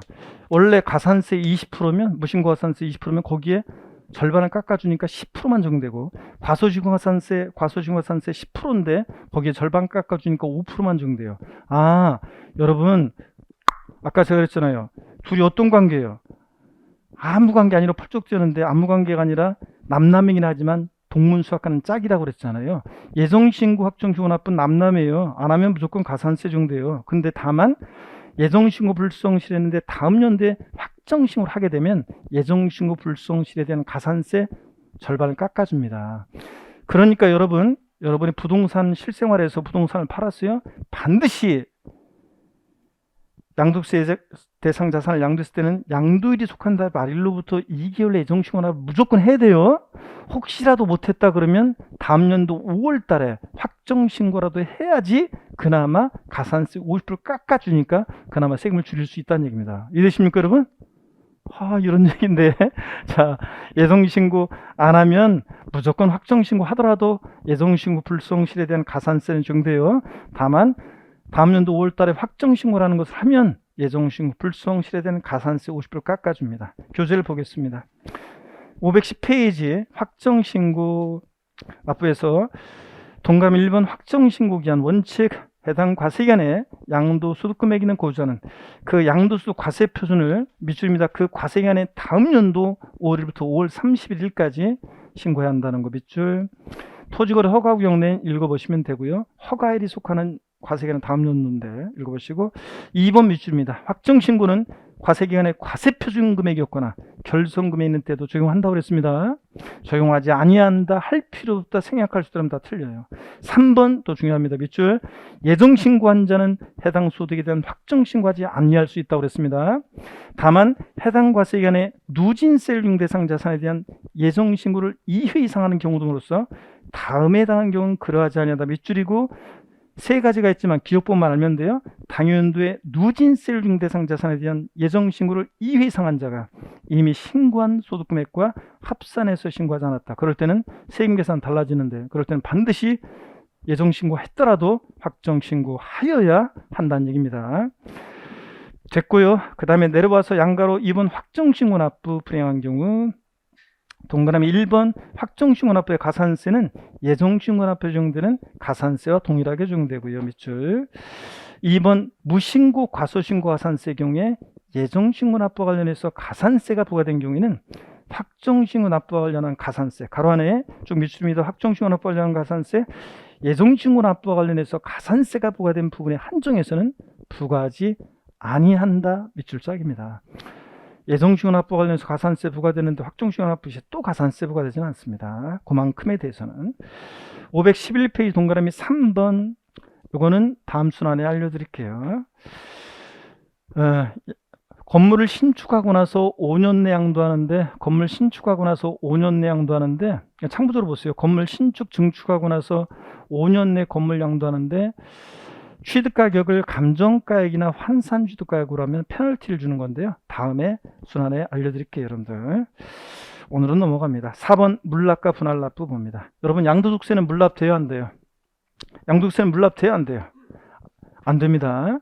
자, 그 얘기인데 문제 빨리 한번 보고요. 양도 차익이었거나 양도 차손이 발생한 경우에 예정신고는 하지 아니한다. OX요. 예? 반드시 어떻게 한다고 그랬어요? 해야 한다고 그랬습니다. 양도 차익이 없거나 양도 차손인 때도 예정신고 해야 합니다, 여러분들. 하지 아니한다, 할 필요 없다, 생략할 수 있다, 다 틀려요. 자, 14번 봅니다. 고유자가 2022년 3월 21일에 주택을 양도하고 잔금을 청산한 경우 2022년 6월 30일에 예정신고할 수 있다. OX요. 자, 주택을, 부동산을 언제 양도했어요? 3월 21일. 양도일이 속한데 말일로부터 몇 개월? 2개월 예정신고 해야 되니까. 자, 5월 31일이 예정신고 기한이잖아요. 6월 30일 날은 예정신고 할 수 있어요? 없어요? 없어요. 5월 31일까지 예정신고해야 합니다. 양도일이 속한다 말일로부터 2개월이니까. 자, 힘내시고 여러분들. 아이고, 길어져가지고 여러분들. 양도소득 예정신고한 자는 확정신고하지 아니할 수 있다. 그렇습니까? 다만 당연도의 누진세율 중대상 자산에 대한 예정신고를 2회 이상 한 자가 법령에 따라 이미 신고한 양도소득 금액과 합산해서 신고하지 아니한 경우 양도소득 확정신고를 하여야 한다. 맞잖아요, 여러분들. 원칙은 예정신고한 자는 확정신고하지 않을 수 있지만 누진세율 중대상 자산 같은 걸 여러 번 양도한다. 합산하면 과표가 달라지고 세금 달라지는 이런 경우에는 반드시 예정신고 했더라도 확정신고 해야 합니다. 합산해서 신고하지 않으면. 물납 안 된다고 그랬습니다, 여러분. 자, 근데 요건은 우리 물납 재산세, 종부세, 양도세 비교해서 보겠습니다. 재산세는 물납 허용되는데 납부할세 얼마 초과할 때 재산세 물납할 수 있다? 1천만 원 초과할 때. 어떤 거로 물납했어요? 부동산이긴 한데 해당 지자체 과세 관할 구역 내 부동산에 한해서 물납할 수 있었습니다. 다른 시군구에 있는 거로 안 되고, 그죠? 자, 종합부동산세 물납됩니까? 안 된다고 그랬습니다. 양도소득세 물납돼요? 안 됩니다. 아무리 꼬셔도 먹으면 안 돼. 양도세, 자, 물납 안 됩니다. 종부세, 양도세는. 그 다음에 분할납부입니다. 재산세, 종부세는 납부할세 얼마 초과할 때 제가 윙크 보내달라고 그랬어요? 250만 원 초과할 때. 우리 집 재산세, 종부세 250만 원 넘게 내는 윙크 보내달라고 했는데, 양도소득세, 이거는 250만 원 넘게 내기 어렵잖아요. 재산세, 종부세는. 근데 양도소득세는 1000만 원 넘게 내는 것도 쉽습니다. 양도세는 납부할세 얼마 초과할 때 분할납부? 1천만 원 초과할 때요. 재산세는 납부기한 지나서 몇 개월 내? 2개월 내 분할납부. 근데 종부세는 납부기한 지나서 몇 개월? 6개월 내 분할납부. 했잖아요, 여러분들. 양도세는 납부기한 지나서 몇 개월? 2개월 내 분할납부할 수 있습니다. 그래서 양도소득세는 물납 안 되고 분할납부 되는데 납부할세 얼마? 1천만 원 초과할 때. 납부기한 지나서 언제까지? 2개월 내 분할납부입니다. 세목별로 딱 비교해서 정리해 두셔야 되겠습니다. 자, 그래서 문제 또 풀어봅니다. 예정신고 납부 시 납부할 세액이 1천만 원 초과하는 경우에 물납과 분할납부 할 수 있다. X입니다. 자, 물납은 된다, 안 된다? 안 됩니다. 아무리 꼬셔도 1000만 원 초과하더라도 물납은 안 됩니다. 분할납부만 1000만 원 초과할 때 할 수 있고요. 자, 이렇게 해서 부가세, 양도소득세는 납부세액의 부가세목은 없어요. 감면받은 게 있을 때만 농특세가 감면세액의 20% 부과됩니다. 우리가 소득세 납세무자가 지방소득세 납세무자가 돼서 우리가 흔히 소득세, 양도소득세, 종합소득세 신고 납부할 때 지방소득세도 소득세액을 과세 표준으로 해서 10분의 1 세율 체계로 해서 지방소득세 계산해서, 자, 소득세는 세무서에 신고 납부, 지방소득세는 지자체 신고 납부 하는데, 근데 지방소득세는 독립세의 부가세예요? 독립세라고 그랬습니다. 부가세가 아니고. 그래서 납부세액의 부가세목은 없습니다. 양도소득세는 감면받을 때만 농특세가 부과됩니다. 자, 그래서 거기 교재 여러분들 511페이지 물납 허용되지 않는다는 거 밑줄, 분할납부, 고자로서 예정신고 납부 또는 확정신고 납부에 따라 납부할세액이 1000만 원 초과한 자는 납부할세액의 일부를 납부기한 지난 후 2개월 내 분할납부할 수 있다. 밑줄 짝이요. 됐습니다. 부가세 감면받은 게 있을 때 농특세가 부과됩니다. 절 봅니다, 여러분들. 오늘 시간이 하여튼 희한하게 월요일날 첫 진도인데다가 저기 해가지고 좀 진도가 생각보다 좀 늦었습니다. 복습까지 끝내서 지금 30분이면 딱 끝났어야지 레파토리가 딱 맞는데 좀 늦었습니다. 뭐 어쩔 수 없지만 여러분. 자, 여러분들 고개를 드시고요. 여기 다음 수업이 있고 그래가지고 제가 딱 하나만 오늘 복습하고, 일단 시간은 많이 지체되는데 이게 어쩔 수 없어요. 이게 우리가 마지막 강의여가지고 복습을 어떤 것만 복습하고 인사말로 다시 돌아올 거냐면 양도족세 우리 계산 구조만 한번 좀 보고요. 다시 마치도록 하겠습니다. 계산 과정만 소개해 드리고요. 계산 과정만 보겠습니다, 여러분들. 아이고, 계산 구조가. 자, 여러분 봅니다. 계산 구조만 오늘 복습하고 마칠게요. 잠깐만 보세요, 여러분들. 계산 구조만 보겠습니다. 자, 우리 양도족세 계산 과정 여러분요 어떻게 기억하라고 그랬습니까?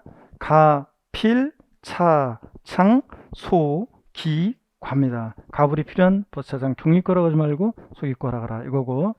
자, 그래서 양도책 계산할 때 양도가액에서 필요경비를 빼서 양도책 구하고, 구해진 양도책에서 장특공제를 공제해서 양도소득금액 구하고, 기본공제 공제해서 과세표준금액을 구합니다. 그죠, 여러분들? 곱하기 세율에서 산출세 구하는 과정까지, 그것까지가 중요하다고 그랬습니다. 양도책 계산할 때 여러분요, 양도책 계산할 때 잠깐 봅니다. 양도가액과 취득가액의 적용 기준, 원칙적으로 양도책 계산은 실지, 양도자 영수자 간의 실지 거래한 가액을 적용합니다. 근데 실지 양도한 가액과 취득가액이 확인이 안 되면 추계의 방법으로 양도가액과 취득가액을 정합니다. 그죠? 매감한 또는 기준시가를. 근데 양도책 계산할 때 양도가액과 취득가액의 동일kim 적용 원칙, 양도책 계산할 때 양도가액을 실거래가를 적용하면 취득가액도 뭘 적용하고? 실거래가. 양도책 계산할 때 양도가액을 기준시가를 적용하면 취득가액도 뭘 적용한다? 기준시가. 자, 그 다음에 여러분요, 추계결정 경정 매감한기인데, 자, 환산 취득가액이라는 것은 취득 당시 실거래가액이 불분명할 때 적용합니다. 그래서 양도 당시 실거래가액에다가 이번에 파는 가격에다가 양도 당시 기준시가분의 취득 당시 기준시가를 곱해서 구합니다. 자, 매감한기인데 콕 집어서 여러분요, 양도가액이 불분명할 때 양도가액은 어떻게 추계결정 경정한다? 매, 감, 기 순서로 순차로 적용하고, 취득가액이 불명할 때 취득가액은 어떻게 추결정 경정한다? 매, 감, 환, 기 순서로 추결정 경정한다고 그랬습니다. 환산 취득가액은 취득가액을 추계할 때만 적용한다고 그랬습니다. 양도책 계산할 때 양도가액을 기준시가를 적용하면 취득가액도 기준시가에 따르고. 자, 그 다음에 환산 취득가액은 양도가액을 추계할 경우 적용되지만 취득가액을 추계할 경우 적용되지 않는다. O, X요? X라고 그랬습니다. 자, 뒤바꿨죠? 환산 취득가액은 취득가액을 추계할 때 적용하는 것이지 양도가액을 추계할 때 적용한 것이 아니다 그랬습니다. 이런 것들 우리가 공부했고요. 특수관계인과의 거래가 아닌 경우로서 취득가액인 실지거래액을 인정 확인할 수 없어서 그 가액을 추계결정 경정하는 경우에 매매사례가의 감정가액, 기준시가의 순서에 따라 적용한 가액에 의한다. 매, 감, 기? 아닙니다. 뭐가 지금 불분명해? 취득가액인 실거래가액이 인정 확인되지 않은 거니까 어떻게 추계 결정 경정한다? 매, 감, 환, 기 순서입니다. 환산 취득가액 빠져 틀렸죠? 이렇게 다시 한번 봤습니다. 자, 잘하셨고요. 나머지는 뭐 우리가 계산 구조 속에서 이 정도 보시면 되고요. 그 다음에 오늘 자, 양도세 예정신고납부, 확정신고납부는 반드시 여러분들이 잘 중요하니까 꼭 잘 알아두셔야 되는 거고요. 자, 시간 관계상 복습을 오늘 조금 생략하고 이렇게만 하겠습니다. 자, 여러분 마지막 멘트를 날립니다. 오늘 기초입문 과정 수강하시느라 고생 많으셨고요. 2021년 참으로 다사다난했던 또 한 해였습니다. 여러분들 개인적으로도 그렇고 우리 국가적으로도 그랬죠. 다가오는 새해는 여러분요 더욱 건강하시고 가정이 평안하셔야지 공부할 수 있죠. 여러분들 평안하시고 또 웃을 일 많이 생기고 여러분이 소망하시는 일들이 성취되기를 제가 기원하겠습니다. 여러분 언제나 여러분 등 뒤에서 제가 항상 응원하고 소원한다는 거 여러분, 그리고 항상 여러분 언제든지 도울 준비가 돼 있다는 거, 여러분은 언제나 저희보다 자랑과 보람입니다. 여러분들 자, 아무튼 고생 많으셨고 11월 12월 기출문 과정 듣느라고 수강하신 하느라고 고생하신 여러분 본인과 또 여러분 동료와 또 열강한 저에게 힘찬 박수 치면서 오늘 마치겠습니다. 고맙습니다. 여러분들 기본 이론 때 씩씩한 모습으로 다시 뵙겠습니다. 해피 뉴 이어 여러분들. 메리 크리스마스.